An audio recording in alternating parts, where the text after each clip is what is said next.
Hello, America. I'm Mark Levin. This is Life, Liberty, and Levin, a special edition. We're going to go through the 30-year history of the Democrat Party's effort to destroy the judicial confirmation process and address its latest victim. I said victim, Judge Brett Kavanaugh. So we're going to start right away. It started in 1987 on the floor of the United States Senate by Ted Kennedy. Go. Mr. Bork subsequently retracted the most Neanderthal of these views on civil rights and the First Amendment. But his mindset is no less ominous today. Robert Bork's America is a land in which women would be forced into back alley abortions, blacks would sit at segregated lunch counters, rogue police could break down citizens' doors in midnight raids, and school children could not be taught about evolution. Writers and artists would be censored at the whim of government. And the doors of the federal courts would be shut on the fingers of millions of citizens for whom the judiciary is and is often the only protector of the individual rights that are the heart of our democracy. America is a better and freer nation than Robert Bork thinks. Yet in the current delicate balance of the Supreme Court, his rigid ideology will tip the scales of justice against the kind of country America is and ought to be. The damage that President Reagan... That's enough for Mr. Chappaquiddick.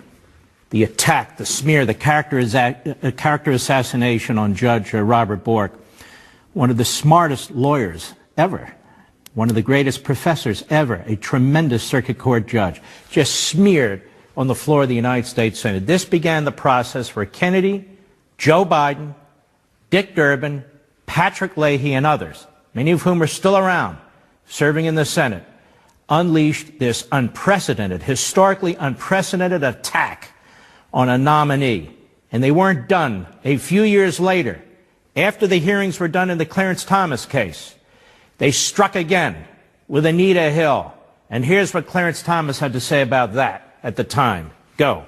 Unequivocally, uncategorically, that I deny each and every single allegation against me today that suggested in any way that I had conversations of a sexual nature or about pornographic material with Anita Hill, that I ever attempted to date her, that I ever had any personal sexual interest in her, or that I in any way ever harassed her.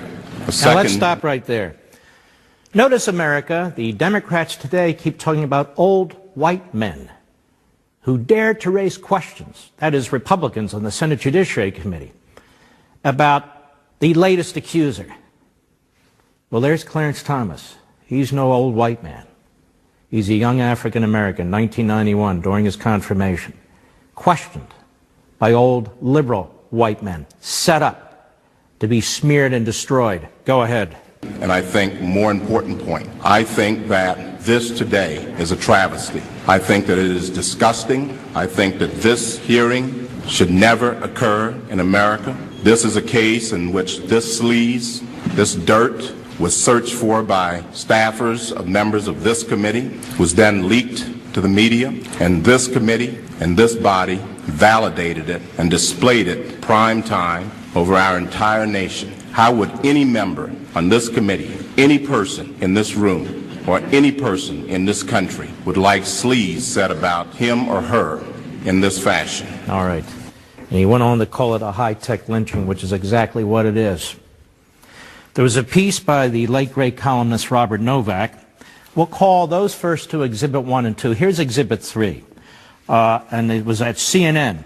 And he wrote, Washington, the Democratic filibuster against judicial nominee Miguel Estrada has little to do with the 41-year-old Honduran immigrant. What does this have to do with anything? Well, this is a piece written in 2003. That was 1991. It continues. It is part of a grand design to talk to death a succession of conservative judges selected by George Bush. So this is subsequent to Bork and Thomas. Democrats are intent on keeping the Senate from voting on any appellate nominations that do not meet the party's specifications.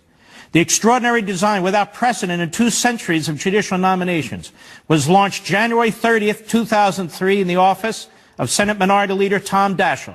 Present were Assistant Leader Harry Reid and 6 Senate Judiciary Committee Democrats. With all pledged to secrecy, the fateful decision was made to filibuster Estrada's nomination. And you'll know why in a moment. And that was only the beginning. One Judiciary Committee member there was Senator Edward M. Kennedy, the Senate's liberal lion. In private conversations with Daschle and in Democratic caucuses, Kennedy has pressed a plan to prevent President Bush from putting his ideological stamp on the federal bench. As Republicans returned this week from recess, they had no immediate response to this threat. Internal Senate sources depict a Senate minority on an audacious mission. Rare use of the filibuster to keep a judicial nominee off the bench is only the tip of the iceberg. Multiple filibusters would generate the first full-scale effort in American history to prevent a president from picking the federal judges he wants. At the January 30 meeting in Daschle's office, the 8 senators agreeing to filibuster the Estrada nomination did not discuss his merits or demerits as a nominee for the District of Columbia Appeals Court, second in importance only to the U.S. Supreme Court. Rather, the objections to Estrada were political and procedural. His confirmation, they agreed, would set a precedent that appellate nominees need not answer detailed questions and would make it hard to stop him as a possible future Supreme Court nominee. The senators talked about slowing down a Bush assembly line of conservative nominees and cited support from an energized Democratic base. Well, let's take a look at some of these internal memos that were publicly released. You heard Patrick Leahy, the senator from Vermont, going on and on a few weeks ago. They stole our memos. They stole our memos. What happened was the Democrats and the Republicans put their data on the same site, and the Republicans saw it. Now, I didn't steal anything, but these are in Men in Black, my first book, as they were publicly made at the time. The reason they're furious about the public revelation of these memos, because it shows the sleazy, outrageous activity of the Democrats in the Senate and on the Senate Judiciary Committee to try and destroy the reputations and careers of nominees who are not progressives, who are constitutional originalists. Now, keep in mind, that's what's going on here.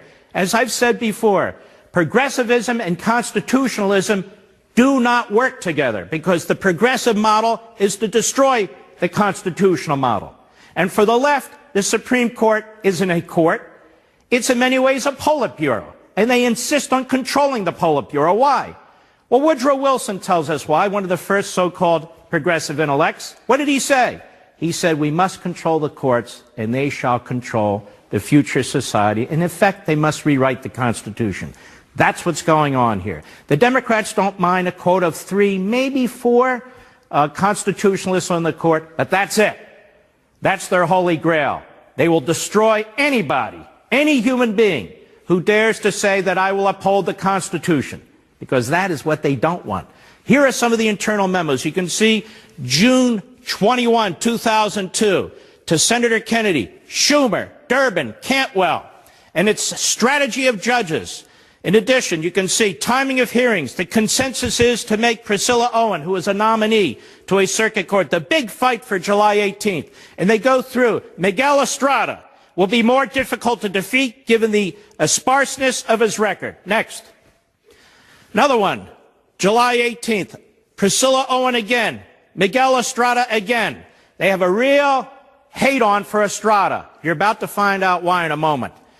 Senator Leahy took the important first step of asking for memoranda that Estrada produced while working at the Solicitor General's office. Unfortunately, the Department of Justice has refused to turn over the memos. That has been the historic position of the Department of Justice because the Solicitor's office is the office that advocates on behalf of the federal government, and it's work product. It's attorney work product. It's not turned over to the United States Senate during a confirmation process. Next. Here you can see again, April 17, 2007, Elaine Jones would like the committee to hold off. Now, first of all, before we go on, look who's in these meetings. Elaine Jones of the NAACP Legal Defense Fund in 2002. She's in there, as well as a bunch of other left-wing groups. These left-wing groups are controlling the judicial nomination process for the Democrats. Kennedy, Leahy, Daschle, the rest of them, meeting with these groups, taking orders from these groups, conspiring with these groups, organizing with these groups in the shadows, where the American people can't see them. Next, meeting with civil rights leaders, that is left-wing groups, to discuss judicial nomination strategy. June 5, 2002, to discuss all these nominees from George Bush. Next. Meeting with civil rights leaders, again, November 6th. This goes back to 2001.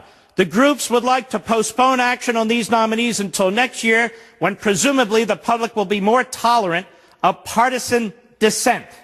Who are these groups? Again, you have People for the American Way, Ralph Nays, Kate Michelton, NARAL, Nan Aaron, Alliance for Justice, Wade Henderson, Leadership Conference on Civil Rights, Leslie Prohl, NAACP Legal Defense and Education Fund, the American Association of University of Women, and it goes on and on. Hardcore left-wing groups. Next.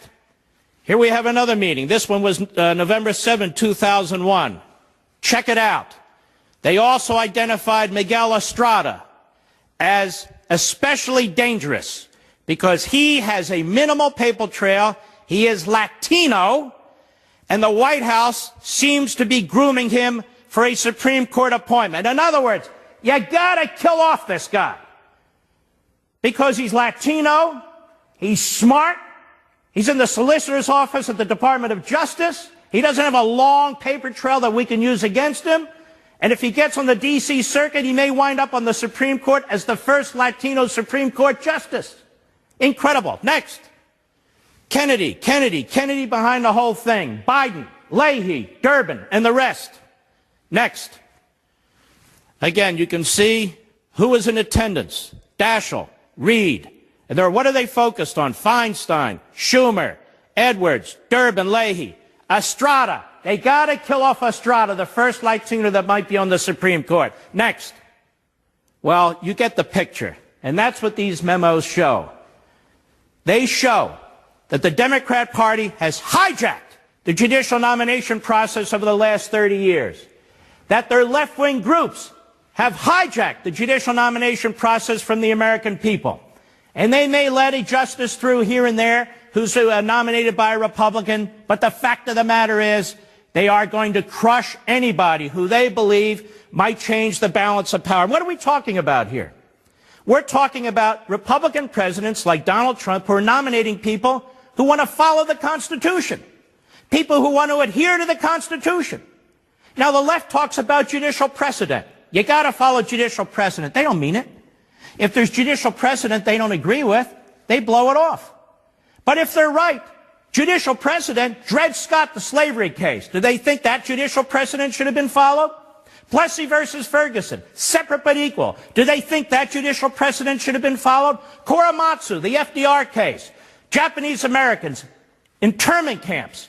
Do they think that judicial precedent should have been followed? Brown versus Board of Education reversed. Plessy versus Ferguson. They embraced Brown versus Board of Education, as do I. But if they hadn't applied the Constitution, that court, we'd still have Plessy versus Ferguson. You see, the rules change with the Democrats. Filibuster, don't filibuster, do filibuster. Don't nominate in the last year of a president, do nominate in the last year of a president, don't nominate in the last year of a president. Just depends who the president is. So their principles are very negotiable, because they have none. Exhibit 5, go.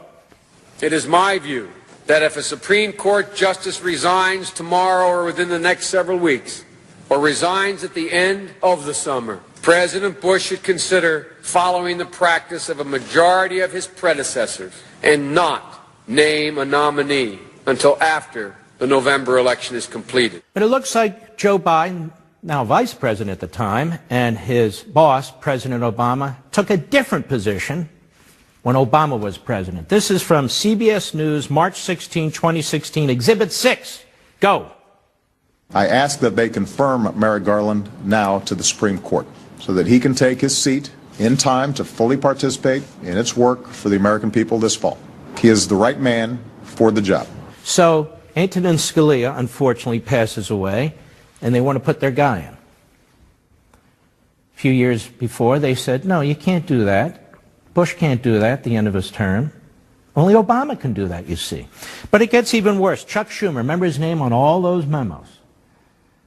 All those memos. He is the Svengali behind the whole thing, even today. Here's what he had to say this June, June 27, 2018. Let's check it out on C-SPAN 2. Go. Our Republican colleagues in the Senate should follow the rule they set in 2016. not to consider a Supreme Court justice in an election year. Now stop. That's not what they did. That's not what they did. First of all, it's not the last year of President Trump's even first term. They didn't set the rule that you don't consider a Supreme Court justice in the last year of a president's term. The Democrats set that rule. Then they broke the rule. Then they set the rule again.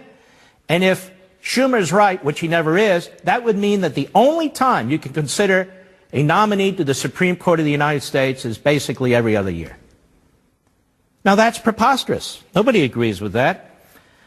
Now let's take a look at this. A piece by Mark Thiessen back in, July. The Democrats' big mistake was using the nuclear option to pack the federal circuit courts with liberal judges, because that's what they did under Obama. After Democrats won control of the Senate and the White House, they set about trying to fill court vacancies, particularly in the D.C. Court of Appeal. With judges so left-wing, they knew they couldn't meet the 60-vote filibuster standard.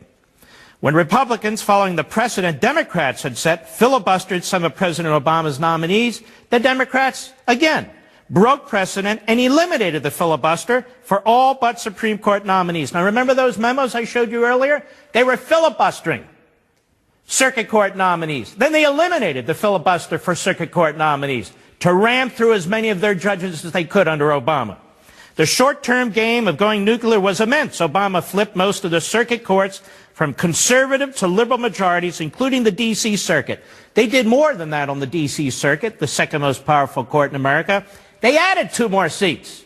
They not only stuffed the courts with leftists, they added 2 more seats so they could stuff it even further with leftists. The Democrats' mistake also was to filibuster Neil Gorsuch. After Republicans had won back the Senate, they refused to confirm Obama's choice of Merrick Garland to replace the late Justice Antonin Scalia, citing as precedent the promise made in 2007 by Schumer that Democrats would not confirm a Supreme Court justice during President George W. Bush's final year in office. And you heard Biden take that position. When Trump was elected and appointed Gorsuch to fill Scalia's seat, apoplectic Democrats made a fatal error. Instead of keeping their powder dry until Anthony Kennedy resigned, they filibustered Gorsuch's nomination. The decision to block such an obviously qualified nominee freed tradition-bound Republicans to end the filibuster for Supreme Court nominees and confirm him with a simple majority, which is why they're jumping up and down now. Their own back and forth, ends justifies the means strategies have bitten them. Democrats are accusing Senate Majority Leader Mitch McConnell of hypocrisy, moving forward with a Supreme Court nominee during an election year. But McConnell never said he would not confirm nominees before midterm elections in the second year of a presidency. 3 sitting justices were confirmed in midterm election years. Elena Kagan, August 2010, a Obama appointee. Samuel Alito, January 2006, a Bush appointee. And Stephen Breyer, August 1994, a Clinton appointee, as were retired Justices David Souter and Scalia. Trump is going to do exactly what Presidents Obama, Bill Clinton, and both Bushes did before him. So there is another big lie by the Democrats, going back and forth on the filibuster, going back and forth on the issue whether a president should nominate somebody to the Supreme Court in the last year of his term, then in the year before a midterm election, and so forth. We are laying out the case for how the Democrats have hijacked the judicial confirmation process. They have destroyed the judicial confirmation process. And why? Because they want to stack the courts, every circuit court and the Supreme Court, with progressive statists. Because they want issues nationalized. They believe in autocracy. They believe in the centralization of government. They can talk about people all they want. They can talk about women all they want. They can talk about old white men all they want. What they really want is power, and to maintain their power. And all roads for them lead through the Supreme Court, just as Woodrow Wilson said they should.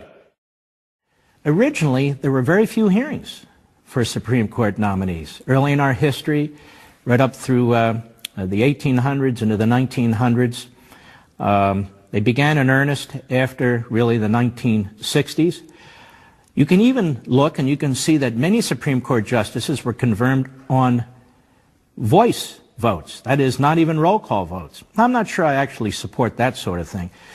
But now they've turned into these circuses. The Republicans have not turned these into circuses. I mean, Ruth Bader Ginsburg, she got confirmed with over 90 votes. The Republicans didn't try and filibuster. They didn't look into her background. They didn't question whether there was any wrongdoing and so forth. Kagan got well over 60 votes, and she was a well-known Bill Clinton hack, in my humble opinion.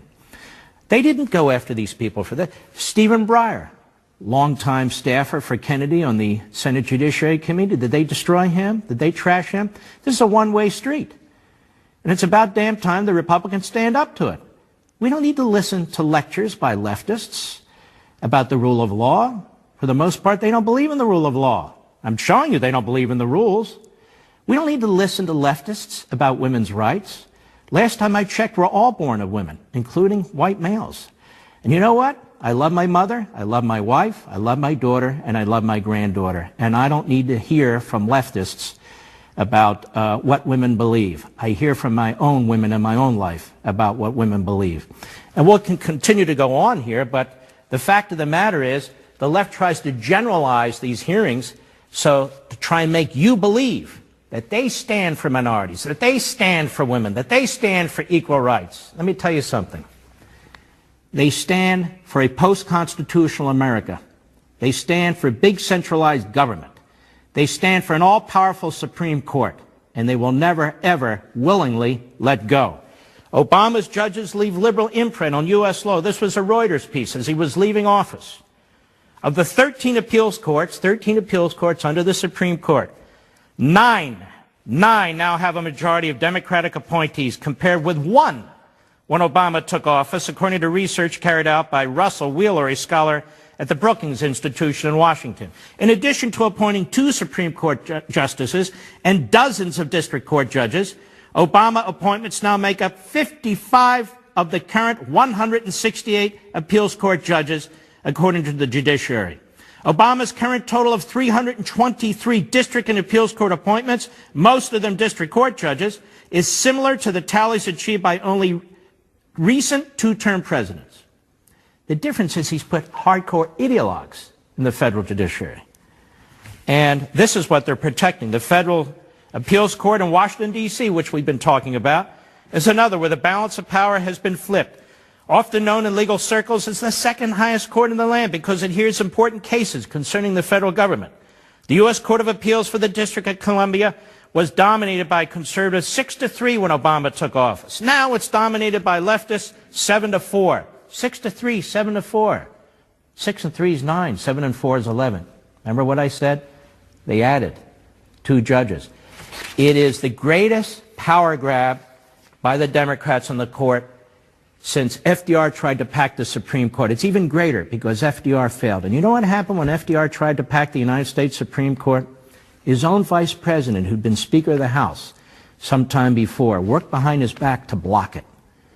Because even then, during the outrageous 1930s and 40s, when the Democrats controlled virtually everything, even then, there was at least a scintilla of respect for the constitutional order.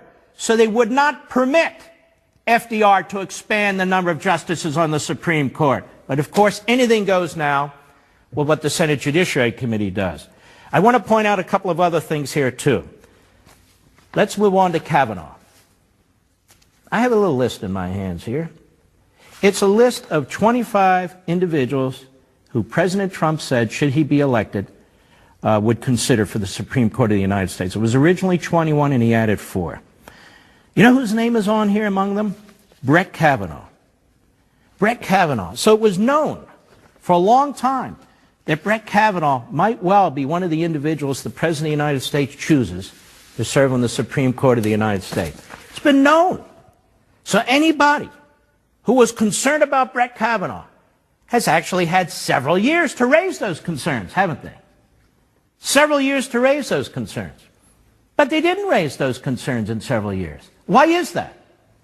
Well, we have a new accuser, Dr. Ford, a professor.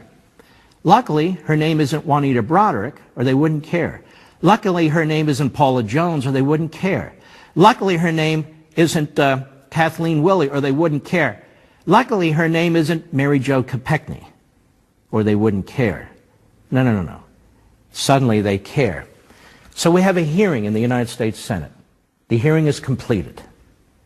One of the senators on the committee, who happens to be the leading Democrat on the committee, Dianne Feinstein, the ranking Democrat, has information that she does not reveal during the hearing, that she does not reveal during the visiting period where Kavanaugh meets the United States Senate. She keeps it in her back pocket.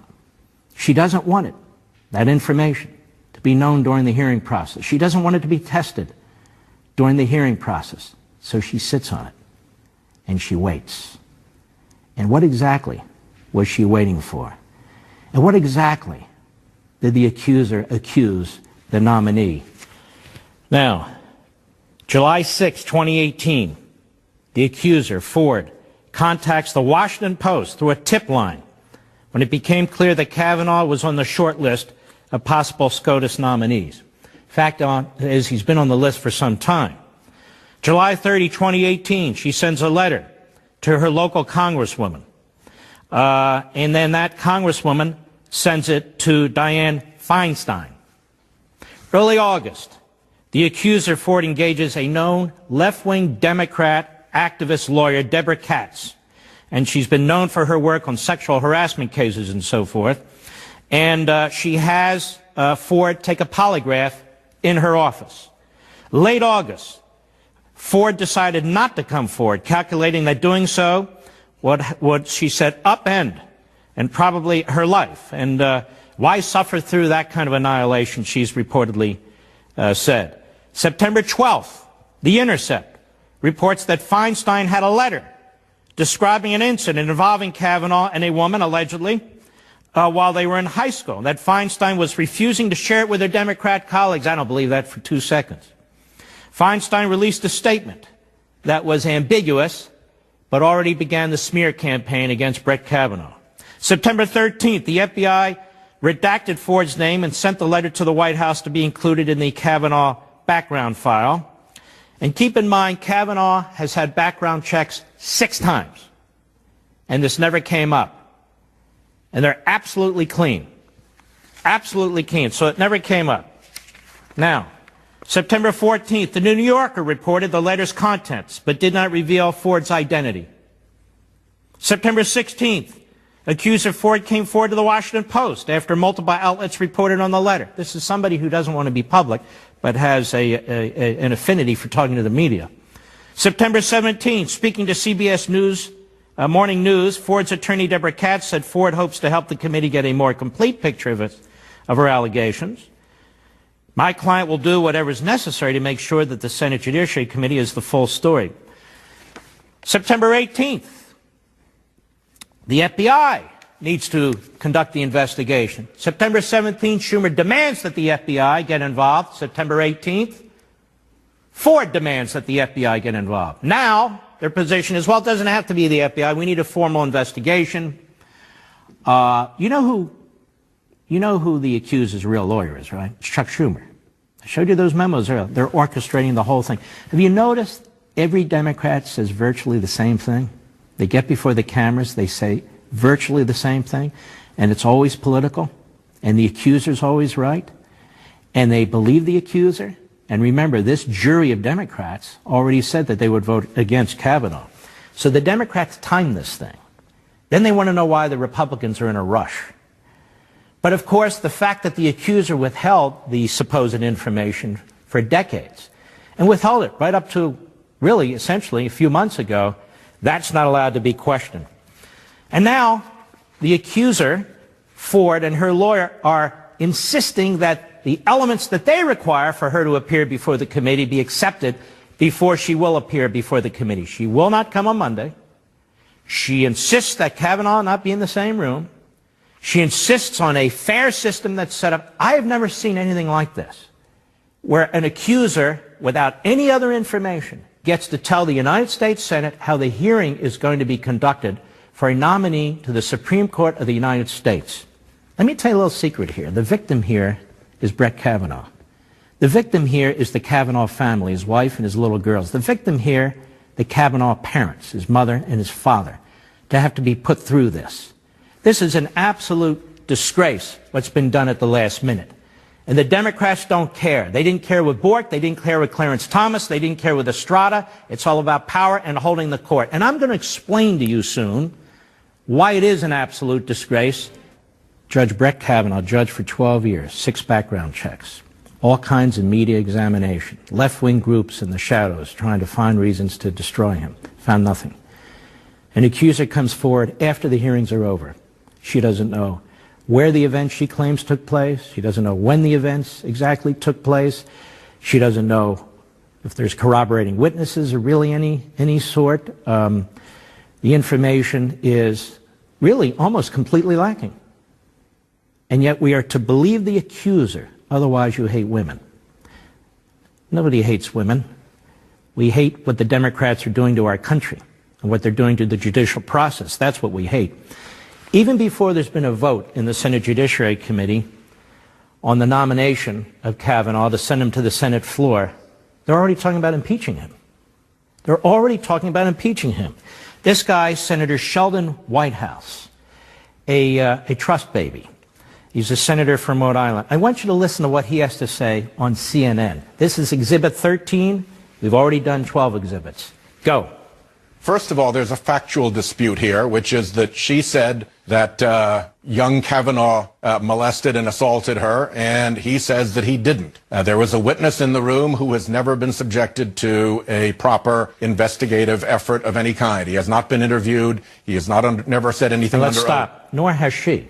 Nor has she. And she's the accuser. Go ahead. There were supposedly the other boys. There's a whole investigative process that can and should take place. And you know what? This is such bad practice that even if they were to ram this guy through, as soon as Democrats get gavels, we're going to want to get to the bottom of this. You can't ignore a crime victim's claim that something happened. Hold on. How do we know she's a crime victim? The guy just said, we don't have information, we don't have testimony, we need to have an investigation. Now she's a crime victim. This is a former U.S. attorney. Just shows you what hacks these people are. So now she's a crime victim. Who says so? He says so. But even if they ram this guy through, what are they going to do? Go ahead. Investigate, throw her up into the stand without the least bit of support for her, without the least bit of effort to corroborate what she says, and then walk away from that. There was plenty of time to talk to her during the hearing process. Feinstein could have come forward. Her lawyers could have come forward. She could have come forward. They didn't. Because this was a timed hit job. Go ahead. If you've behaved at all properly, so there isn't a prosecutor or a victim advocate in the country who would tolerate that. Yeah, right, good. Democrats, let's impeach. Demandprogress.org. Let's take a look at that. Exhibit 14, please. Tell Democrats, impeach Kavanaugh. So there's their genius at work. We even have an op-ed, of course, in the New York Times by a supposed law professor from the University of Alabama going, the case for impeaching Kavanaugh, if the Democrats win the House this fall, they can investigate the charges against him should he be confirmed. So here we have already an impeachment process set up. Kavanaugh's prepared to testify. He said, I'll be there Monday. I'm going to defend my character. I'm going to defend my name. I'm going to defend my family. The accuser, well, I don't want Monday, maybe Thursday. If it's Thursday, I don't want him in the stands. I don't want this. This is a Democrat-run circus. Mr. Kavanaugh is the victim. Now, Anita Hill wrote an op-ed, and she said that it's up to Kavanaugh to demonstrate that he's innocent. This turns our entire notion of justice on its head. Nobody can prove their innocence under circumstances like this. Look at your Bill of Rights in the federal Constitution. So many of them are there to protect the accused. Due process, the right to a jury trial, warrants, probable cause, the right not to testify against yourself. Look at the litigation process, where the accuser and the accused are deposed, you have discovery, you have interrogatories. If it gets to a trial, you have cross-examination. You're required to have an objective judge, objective jury. Democrats want to confer more justice rights on terrorists and mass murderers than they do on constitutionalists who dare to be nominated to the Supreme Court of the United States. We shouldn't put up with this. Judge Kavanaugh doesn't have to prove his innocence. The accuser, by her conduct in waiting this late, by working with the media, by working with Schumer and the Democrats, it is she that is required to prove her case, but not now. She's too late. You Republicans on the Senate Judiciary Committee, you vote this coming week. You vote and you confirm this man to the United States Supreme Court, and you make it abundantly clear to the Democrats you will not tolerate this anymore. That court belongs to the American people. That Senate belongs to the American people, not these left-wing groups and not these Democrat senators.